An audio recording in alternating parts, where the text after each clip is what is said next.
Hey guys, what's up? It's Todd Liles here with Service Excellence Training. And today I've got a very special presentation for you.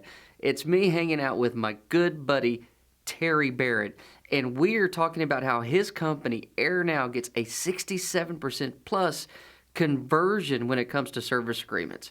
And not only are we talking about it, but we're actually going to do a real role play. You're going to see it in today's video. Now, we recorded this with Zoom, which means you're going to see a little bit of a bouncing back and forth in terms of the video, but it's still a great presentation, and it's one that you are going to love. As with all things, we do this for you because we want to create radical transformation inside of your business. And if you need help doing that, please don't hesitate to reach out to us, because it would be our honor and our pleasure to help you turn learning into earning. So Terry, we're going to treat this a little bit conversational until we get it moved in over to what you're doing in terms of, service agreements at your company. Right. But one of the things that's always been astounding to most people that hear it is your ability to get service agreement conversions. So, and I know that you have some unique things that you guys do at your company. So what I would love to have happen for the folks that are listening now, and for those that will maybe be listening in a podcast. So guys, if you check this out in a podcast, we may reference some things that you'll want to go see on the website. We'll embed images, but maybe even those that might check this out later in like a video, is what are some of the things you guys are doing? And not just like what are the things you're saying and where do you, that's important. But what are some of the strategies that you guys do? Like how many clubs are you presenting? How have you designed them? What programs are you giving to your technicians, your CSRs, to encourage them to want to go out there and get clients involved? So I really want you just to share with what you are actually doing, because I think that's where the value is going to be. Yeah. And you can also start off with some of the results, because I think that's probably why a lot of people initially clicked on here. They're going, holy smokes, what kind of results? And I may have undervalued some of those results. Some of your guys are way over that, some may be a little bit under. But let's get some of the details on what you guys are doing, and then let's jump into the how. I did look at the numbers before I left, and where we were at last month, I had 2 guys that was under 60%. So two. So now, can it happen? Yes. Should it stay there long? I personally don't think so. And I think the thing that's always amazed me is because, when I was out in the field 15 years ago, I was over 60%. And I go back to what made that possible. Because I remember being told 25% was the benchmark. If you're over 25%, you're doing great. But I never really felt that way, I guess, because I was educated early on the benefits to me, the benefits to the company, and then the benefits to the client. And so quite frankly, I think it's the exact same thing when it comes to our people. It's all about educating them, and most of them are good ethical people, so they want to do the right thing for the client. Mm-hmm. They obviously don't mind winning themselves, but then a lot of times they don't understand. If you think about it from a average technician, let's just use a tech. If you think about it from their viewpoint, they can understand how maybe they could win, depending on a few things. They could even see how this was a benefit for the client. But what I hear from a lot of them is, why in the world would the company give 15, 20, 25% discounts to somebody for only $11, $12, $14, $15 a month? Why would you give those discounts away? That makes no sense, because they don't understand the backside of business. They don't understand those things. So really, and that's just one area of the education part. But man, when they're educated, they offer it. And you and I know from training so long, that's really the gist of it. If you'll offer it, you've won most of the battle right there. Now, we're going to do some role play and then go through some things. But truthfully, man, just if they believe in it, it's done. Yeah, and I'll tell you what's interesting about that. You just took it from a technician's perspective as to why would the company give that away, which is, that's interesting. We work with some guys that are, big producers, especially those that are, their whole job is about the service ticket. With HVAC, pardon me, with roofing, a lot of that is about setting the lead for the replacement sales. But when you look at some other trades, maybe like electrical or plumbing, for those guys, it's mostly what's the average ticket that they can produce. So those big producers sometimes will say, why, if I got a $1,000 average ticket on a new client, why do I want to, and by the way, it's some folks give the discount today, some don't. But they eventually come back to, why would I want to give away $150? Because in their brain, that's 30 or whatever dollars that they're not going to be getting in commissions. And we have seen this time and time again. And again, there are some variable differences between the trades, but what we have found is that when guys are well trained, especially when it comes to the added value service items.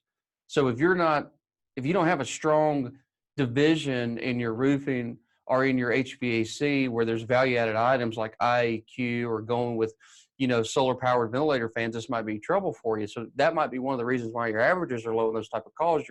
You're lacking for some additional value added items that the homeowner doesn't go, I thought you fixed that, as opposed to, oh, you're improving my life.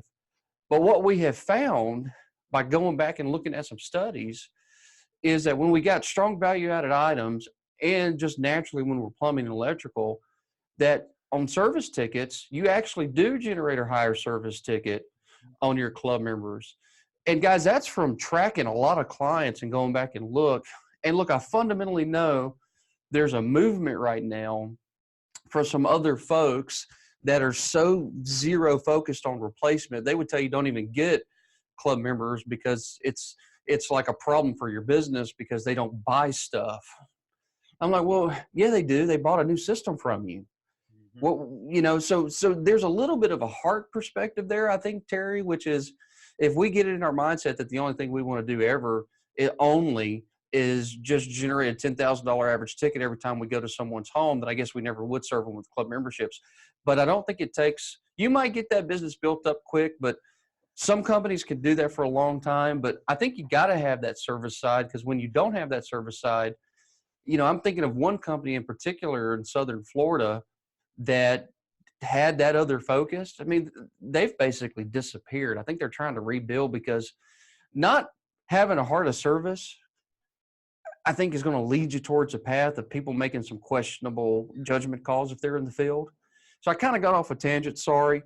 But my main point I want to make is that you add value-added items, and I think you will find that your club members can and do actually still bring a good average ticket to you. Terry, I give it back to you. Well, I was thinking as you were talking about that, it reminds me of, I guess the analogy I would use is low-hanging fruit. I mean, if all we're going to do is pick that low-hanging fruit, what are we going to do when it's not down there? And that's, I mean, quite frankly, I get it. I love replacements. I love that $10,000, $12,000, $15,000 average ticket. But you know what? What about when the weather's not making my phone ring off the hook? I've still got to have something to do. And that reminds me, in the education process, I think that at least once a year, if not more than that, you need to have it set aside, a training, an education, whatever you want to call it, to your people so they know how much their check is affected by memberships. Because really, if you think about the companies, a lot of times you hear it's almost like memberships or maintenance or whatever you call them can be a bother. So they've got to understand that. I mean, if your guy makes $100,000 a year and he understands that 65 of it comes through memberships, he doesn't look at memberships as a bother anymore. He understands I would have made a fraction of my money had I not had them. And the reality of it is, especially with the great marketers that's in our trades these days, there's no guarantee you're getting them to call you unless you have them as a member. So, they need to understand these things. So they've got to be educated. Yeah, no question. And okay, so that might have went by kind of quick. So what I heard you say was that a part of what you guys are doing is you're pulling the actual numbers, you're pulling the actual stats, and you're destroying the myth that service agreement members don't produce for us. Amen. Yeah, okay, that's good. So we were going to bullet point it and do like bullet points, which I'm going to write one down now. One is educate so that you can destroy myths. Let me put the Y in there. Good. I dig that. All right. There's a solid takeaway. All right. Fantastic. Give me another thing that you guys are doing that's getting people bought in. Maybe one or two more things, whatever you think's real key. And then we'll do a little role play. And so you can see how you're showing your guys how to present these. Gotcha. Well, I hear, and I've even used the word role play a lot. Okay. I personally think we need to get rid of that word because that causes anxiety and call it training, right? Or It's training. I like role playing. You know, I don't think a lot of people love the word practice, but truthfully, I think most people would prefer the word practice over role play. I can agree with that. Yeah, you know what? We got to start changing that language around here too. I concur. I agree with you. I agree with you. So we practice a lot. I mean, and really practice every scenario you can come up with, not just the hard ones, not just the easy ones, every scenario. If you're marketing for a lot of tune-ups, then practice those tune-ups. What's that going? How are we going to offer it on a tune-up where we've got a couple of repairs? How are we going to offer it on a tune-up where we have no repairs? You know, just we've got to go through it all. If you're running a lot of warranties, practice it on warranties. Everything that they run across, we've got to understand, especially, I'll go back to the technicians. We're living in a world where we've got a lot of high S, high C guys, and they're not going to go out there and try it. That's not the world they live in. That means you're asking them to take a chance. You're asking them to potentially be surprised or embarrassed. They don't do that. If you ask them that, they may not tell you this, but I'm letting you in on the secret. It ain't happening in the home. Okay, so if you don't practice it at the office, it's not going to get practiced in the home either. And if they do practice it, it's probably not going to be pretty. All right, very good. And you know what? I like hearing that. It just goes back to reaffirming.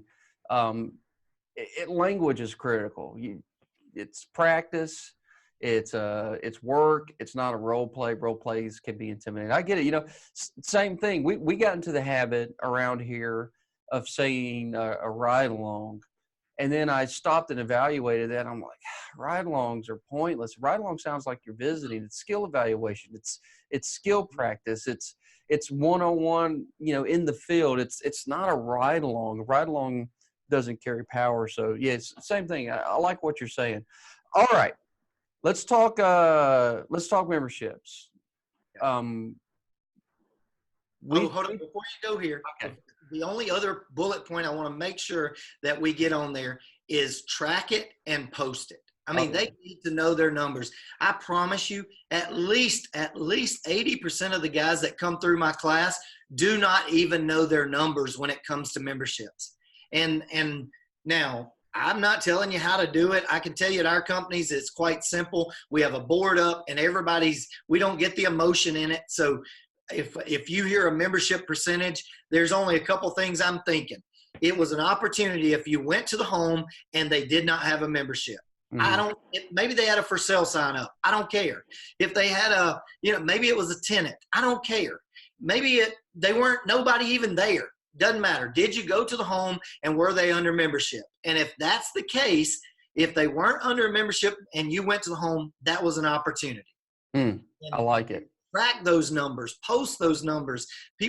We actually make our guys post their numbers, but there's a little bit of a accountability to that side of it too. And that's probably a whole nother subject, but it's got to stay in front of them at all times. That alone will help hold them accountable.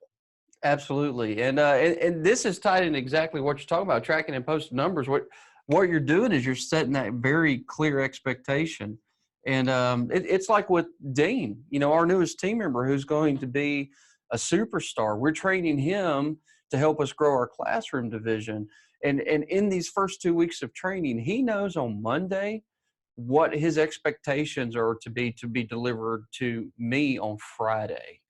And I can share with you that on his first grade last week, he scored a 62.9% out of 100% completion that we're looking for. And you may be going, well, that's terrible. It's not terrible for the first 4 days. It's really great. I fully anticipate that he'll be somewhere around 75% completion come this Friday. And if I can get a guy in the, B plus to A minus on what they're supposed to be doing in a relatively short period of time. Large part's what Terry's talking about right here. It's letting them know you have an expectation. We're tracking it, and we've got a way to post it. And I've got Dean's scores right here in front of us, and we do it together. But I get him to do it first. Dean, let me see. Let me have you grade yourself. And that number that I gave you, 62.9%, is actually his number. I had him at 65%. He was harder on himself than I was on him, which is interesting. Terry, tell us a little bit about how you guys have designed your club at AirNow. What have you found works for you? And then how are you training your guys to present them? Yeah, I mean, really, I've listened to my team, but also, and I get the power of having multiple ones with us. You know, we've narrowed it down to one. And, you know, I will not tell you that was my idea. I will even tell you that I didn't like it. But I will also tell you that I'm a believer of trying things and letting the numbers speak for themselves. I agree. Quite frankly, that was where it was at. They told me that they felt like they were confusing the client. They felt like it was more to go over, and so they wanted just one. I'm not suggesting that. Matter of fact, I'm telling you, I don't like that, but I like results. So we tried it for just a little bit, and it didn't take us long to realize that for whatever reason, maybe it was mentally for them or whatever. So we went to just one, and our numbers have stayed high since that time. So we still just stay with one. At the end of the day, I'm of the belief that I don't care which membership you're under. I just want you under a membership with us. Right. So that's really however you design yours. I'm not a big stickler on that. You may have, 10% discount. You may have 20% discount. I don't care about any of that. Really, I just want the client not to have to call anybody else when they need your service. So, I'll tell you what's interesting. Apple had their big show yesterday, as we know, and they got complicated a couple years back. Their sales dropped. They just had 2 phones this time around. They just keep it simple, and they've got one new watch. They've learned. And by the way, guys, we're big believers in having choices. So we're not telling you to go back and eliminate all your choices. We actually think that'd be a real bad thing when it comes to your service options. But what we are saying, there are some things that should be a little easier. When it comes to clubs, the real decision you want them to make is, when do they want to start, really, and which sooner is rather, is better than later. And it's going to be tied in to the other repair and service options. So it's going to be part of a multitude of options. They're still going to get more than one option. It's just, he said, we got one club and that's the one that we're doing, even though we'll package it up. But all right, I'll just use you as a client, Todd. So, for example, I'm sitting there with a client, and I'm going to try to just simplify this and make it more about the benefits of the club. Okay. But you'll see that quite frankly, I think when most people see me do this, it just makes it's almost like a no-brainer, which is what we want our clients to think, right? If you can get it to where the question in their mind is, are you stupid or not? That makes it pretty simple. Now, I don't want to be ugly, but that's kind of the aim we're going for. I would have to be a moron to say no to you. If you can get it there, this is a done deal, right? Well, ask me if I'm stupid or not. No, I'm not asking you yet. Okay. I'll ask you that in a minute. How about that? All right. So, for example, let's just say that we're sitting there and we're looking at today's repair. All right. And let's say that for sake of example, we're looking at $300 for the repair, and let's say $79 for the service fee. Okay. So we know that you're looking at $379. Now, earlier on in the process, hopefully I've already mentioned the membership. Hopefully it was talked about on the phone, those types of things. But so I never ask, hey, do you have any questions? Can I go over this with you? I don't ask those questions. I just assume, number one, I've already talked about it, but I'm just going to go into explaining it. The way it's taught in the class is you're going to actually tell them early on, here's our memberships, good way to save you some money in the future, might even save you on today's visit, and hand it to them. We'll go over that in a little bit, that type of scenario. So if I were going through the membership, and I'll try not to talk a lot while I'm turned around. I know sometimes that can be harder to hear. It's okay. So I'm just going to flat out say, hey, Todd, remember earlier I talked to you about the membership. Let me show you what I was talking about. Okay. We know they were looking at $300 for the repair. and we're looking at $79 for a service fee, so $379. Let me show you our membership that I was talking to you about. Well, first off, we come out, and now you want to make sure you put this. If you do it once or twice, you'll have to make sure you put that. Most people do it twice. We actually have went to where we only do it. We only promise it once.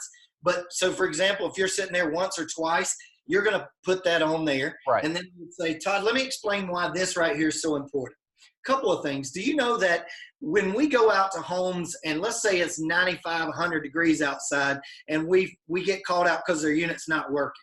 Do you know that most of the times that repair or that problem could have been fixed without them sitting there without air?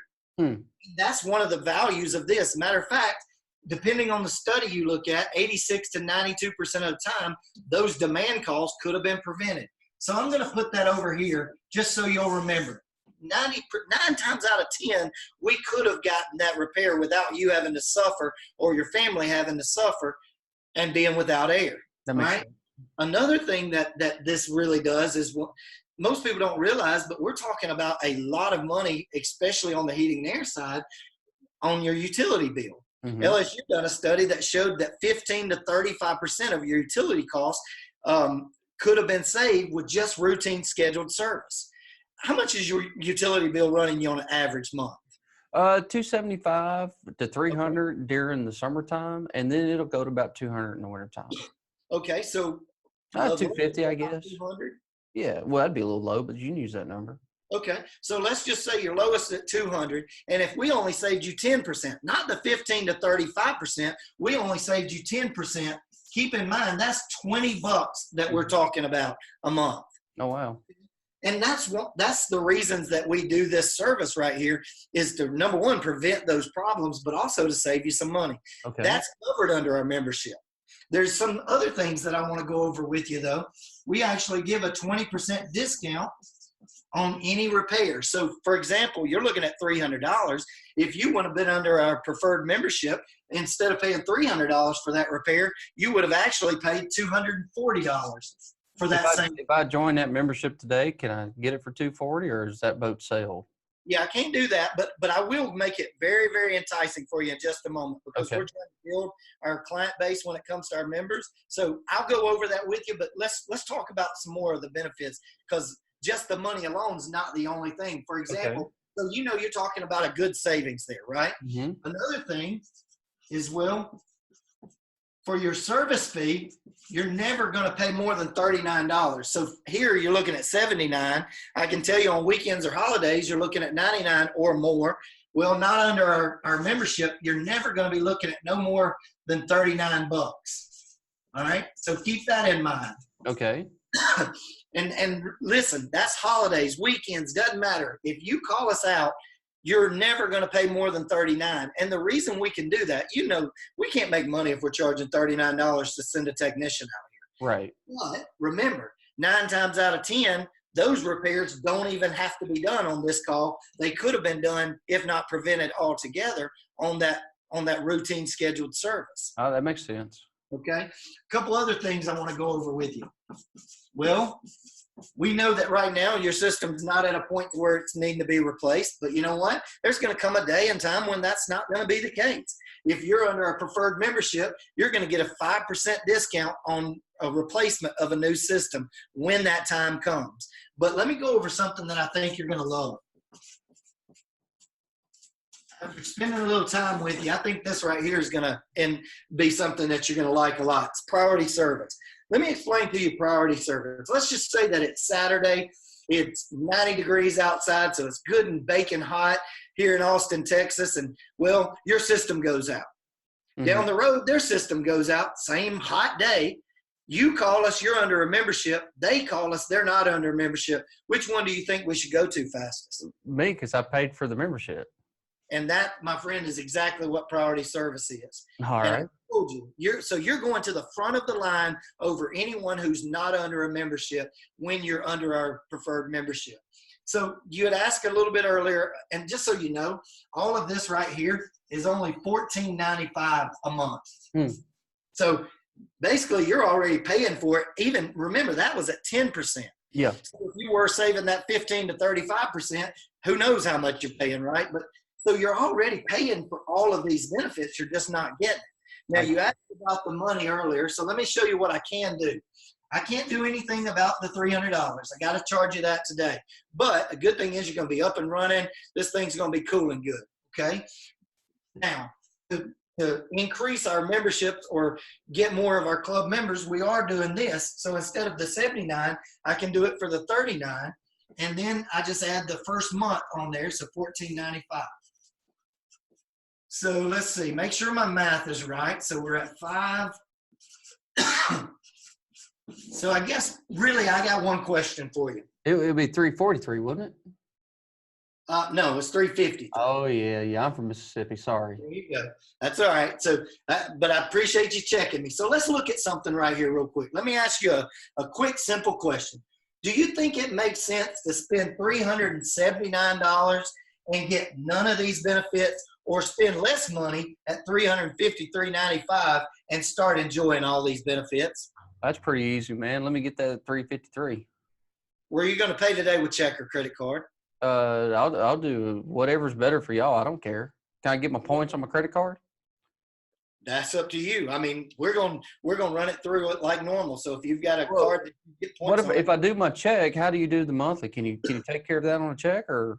Yeah, no, we absolutely can. Matter of fact, that's the way I would suggest. We call our no hassle payment plan through checking account. For example, when it's set up with your, like you do the check today and I'll just get a voided check, we set it up with your bank. And every month, about the 10th of the month, never before the 10th, if the 10th falls on a holiday or weekend, that $14.95, your bank's just going to send that to us right around the 10th of every month.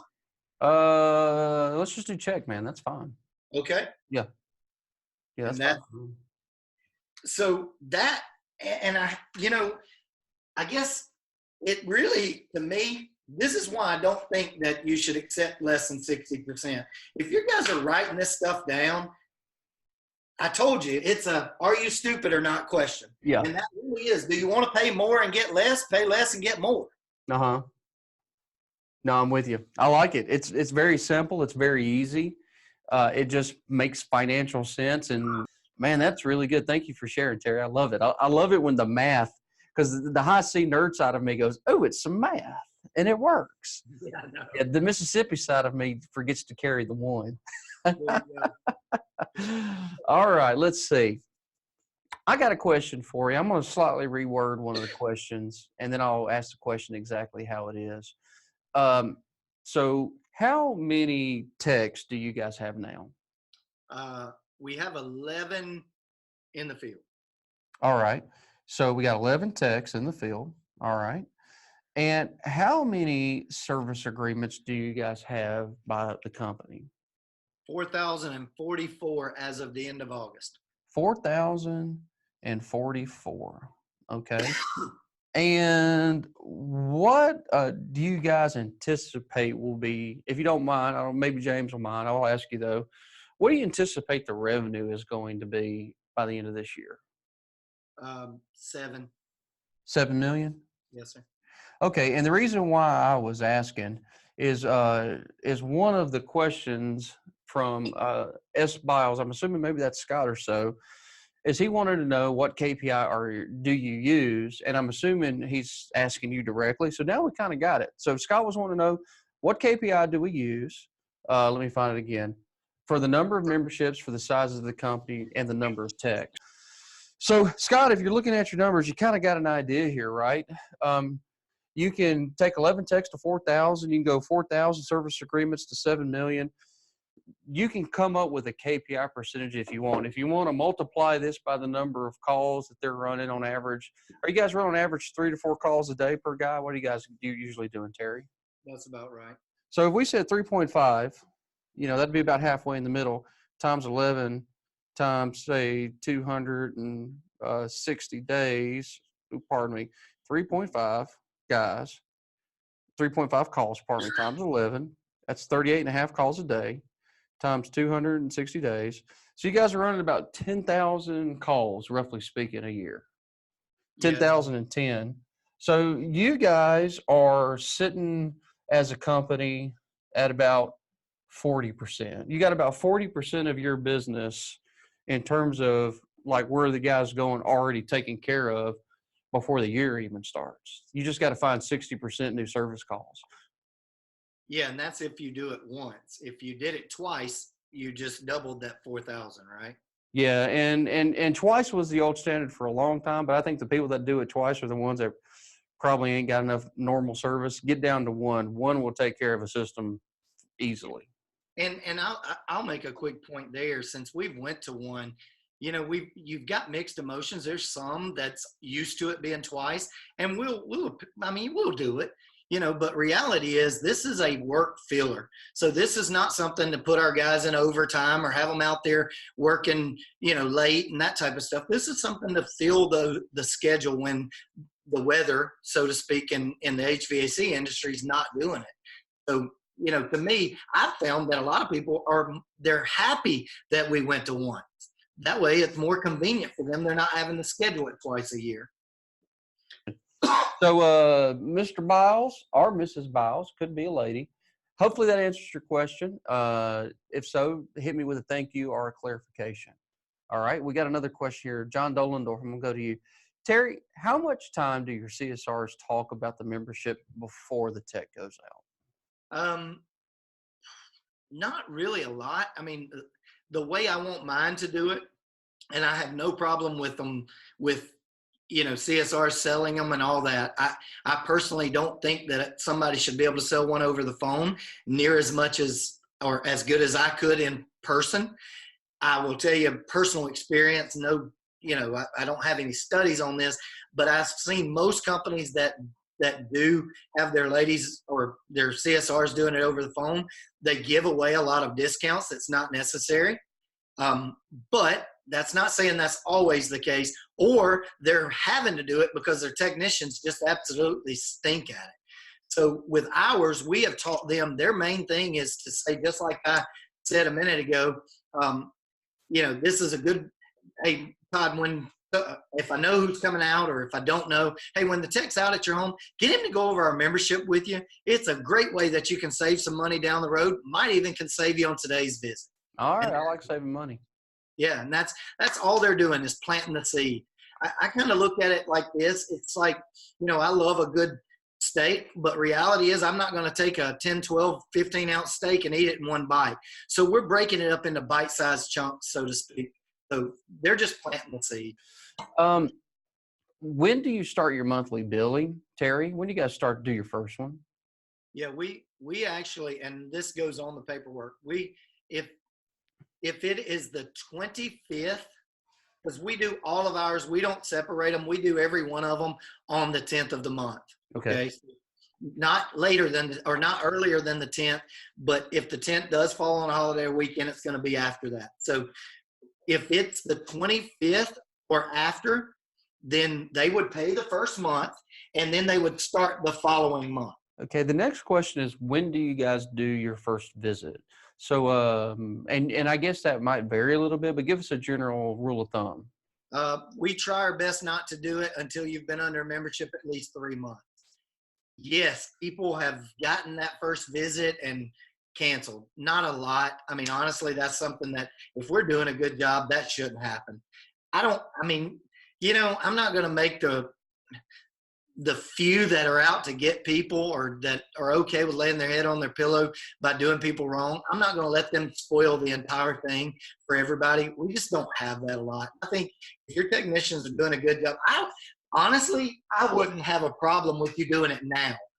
The challenge with that is I think if you're doing it now, while I'm out here on the first visit, I left some money on the table. I should have been able to charge you to get you up to where you needed to be. Then knowing going forward, this $14.95 was going to cover you. Okay. Let's come over here. I got a long one here I'll save towards the end. Let me cover an easier one. What kind of incentives are you giving to your techs when they sell a service agreement? Pretty straightforward question. Yeah. We give $1 per month to whomever sold it. So for every active member that you have at the end of the month, you get $1 a month. So if you have 400 memberships, then you get $400. Plus, we actually give 1% of future sales. So for example, let's say that I sold yours. I'm going to get $1 a month every month that you stay under membership, as long as I'm employed with AirNow.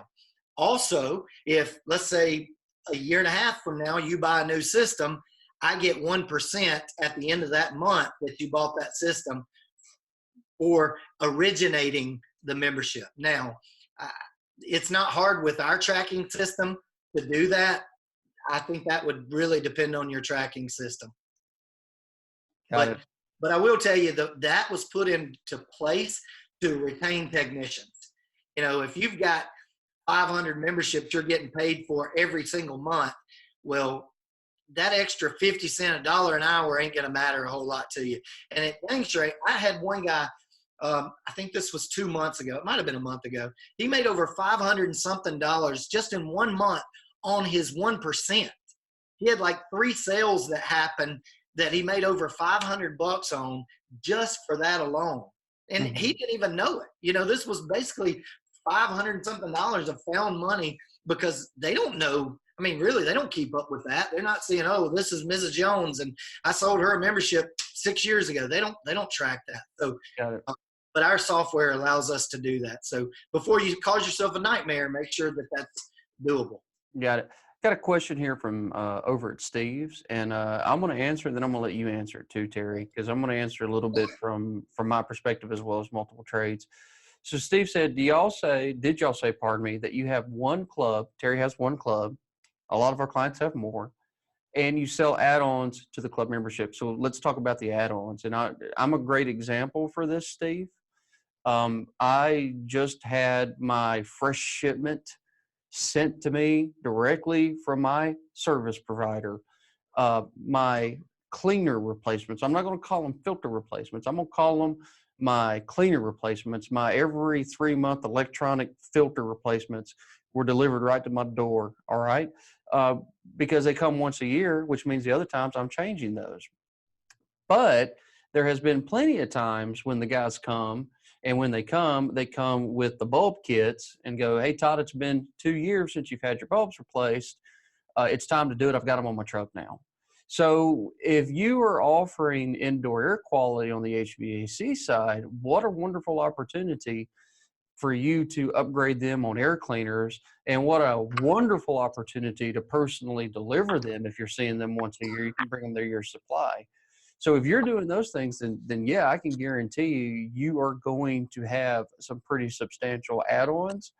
And if you're in another trade, say plumbing for the sake of example, or electrical, then absolutely, yes, once again, what a great opportunity to provide value-added items. So oftentimes it's really simple for us to teach our guys to do those things, and then we just have to make sure that we're in a habit of being strategic. Because chances are real good, your technician isn't going to remember that he got them involved with some indoor air quality. Someone in the office is going to need to remember that. And someone in the office is going to make sure that he's got it on his truck so that it can be, sold down the line. So Terry, if I didn't cover it well enough, you can jump in on that. Yeah, I'm not sure I completely understood the second part. Yes, we do offer one, and I kind of told you guys, not my idea, not even something that I would suggest, honestly. I understand the benefit of, you just got to keep it simple. I mean, we're talking about high SIC guys but even away from that, the more simple it is, the more it gets offered, the easier it is to understand, the more people can say yes without confusing them. Because most people will need to think about it if they're confused. They won't tell you no, or they won't say, hey, I don't understand that. They'll just say, let me think about it, or they'll procrastinate. So you just got to make it simple. Got a question from Jason here. It's really more of a statement. So maybe we can take the statement and craft it into something we can help him with. But he has found that he has a hard time getting a club when he's also setting it for a turnover for a new replacement. So talk about that a little bit from y'all's side. Yeah, we actually have the 5% replacement discount. And so to me, I think that, if you were really considering replacing it, why would you not? Just for that alone. Now, as a company, it's got to make sense. You got to be priced right. But also, I can tell you from a sales viewpoint, like if you're talking about this repair, I mean, that $300 we'll give you back. I mean, like if we were looking at $300 to get you up and running, it may make sense to give you that $300 back towards the replacement if you decide to go that route. So, so the short version is you're making it real easy for them. Yeah. I mean, if they're not going to invest in the membership, it's probably not a solid lead, honestly. Because they're probably not very serious. That's right. All right. We got a question from Joe. This is a little bit of a longer one, and I think he's got 2 in here. So let me read the first, which may be a comment, and then we'll drop down, which is definitely a question. We offer the monthly just like you do. The customers don't want a monthly. They would rather pay the whole amount up front, less than 15% due monthly. So maybe if we put that into a question, did you guys have a pay up front problem initially too? And if you did, how'd you address it? Yeah, we had it up front with our technicians, and we took the option away. I mean, we basically said, and I learned this from one of our classes, one of our clients that I've been training for a long, long time. So you probably remember me talking to you, Scott at Vredevo. I mean, for a long time, you could not pay any other way. That was it. And so when we went that direction, as a matter of fact, I went for a while where you couldn't pay with credit card. The only way you could pay is through your checking account. Yep. Now, some of you may say, well, that's crazy, and I'm not going to disagree with you. Maybe it was, but I had to make a point to my technicians that it was right here was the problem.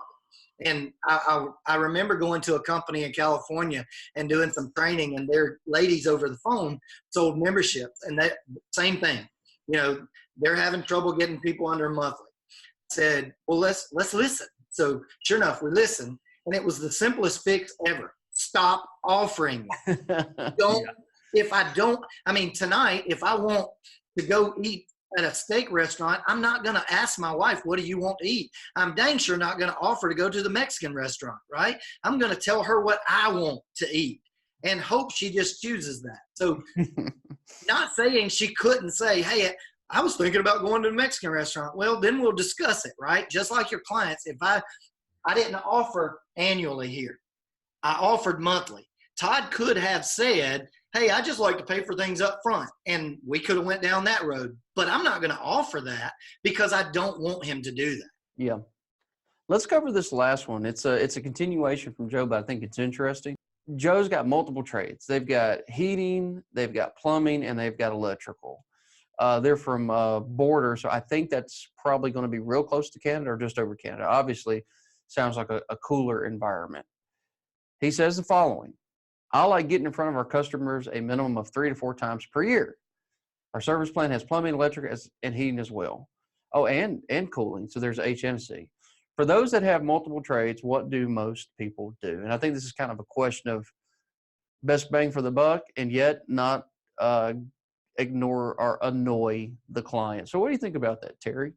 You might not be able to speak from experience, but speak from what you believe or what you know. Yeah, I mean, not personal experience, but talking to clients of ours. I mean, I think it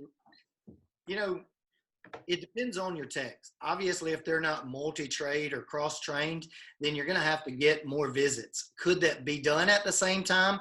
If your company's structured properly, maybe so. But I really don't know that I would worry about that. I can tell you that me personally, I wouldn't want to be in the home with an electrician, and I wouldn't want to be in there with a plumber. I want to have the focus of the client. I want them to walk around with me, so quite frankly, I think they need to be multiple visits. I personally think once a year per trade, but I don't have a lot of statistics to back that up, but it's got to be beneficial for the company too. I mean, you got to be making money, and it's got to pay for itself. What I don't want to do, Terry, I don't want to see each one of those guys 3 or 4 times a year. Who's got time for that? That would end up being 16 visits. I wouldn't mind at all seeing each of them 1 time a year. And they don't have to be together, but I wouldn't mind if they were together. Now, when I had my plumbing and heating air conditioning company here in Austin, I was a small partner in it. Our guys used to have this disagreement about they can't go at the same time because whoever got finished with their inspection first was going to get money and the other one wouldn't. So our plumbing service manager and I, we argued that that wasn't the case, but to disprove it, we rode in the truck together for a week doing inspections, and we were both selling extremely good tickets, oftentimes replacements, together at the same time, because the consumer was happy to have it done at the same time. They're already there, so, and if you're offering financing, it doesn't become so much of an issue. Yeah. So that's the thought on that. I think with that right there, I mean, a lot of times it goes back to this: what do you think's the right thing? And in this case, it's not even what do I think. It's got to have something to do with what do my people think. But Yeah. if they think right now, okay, memberships is gonna cause me to be working 60 or 70 hours, most of them probably won't sell them. Right. So you have to be careful in that aspect too. Yeah, no question. All right. So Terry, thank you so much for your time. We have a passion for helping people. So we're happy to help. And if you need help, reach out to us. There are 11 of us now. Terry, I think that makes us officially the largest independent consulting training company that's out here today. Yeah, amen and hallelujah to that, because what a road we've been on together. So that's really cool. Really appreciate you, Terry, man. What a joy and what a ball of wisdom you dropped on us today. Thank you. Thanks, buddy. Always glad to be able to help. It really, it's, I mean, memberships are easier than we tend to make it, or at least that's my feeling. So. Yeah, I agree. They're not terribly difficult. Guys, you're welcome. Y'all take care. And as we like to say, go turn learning into earning. Thanks, brother. Thank you.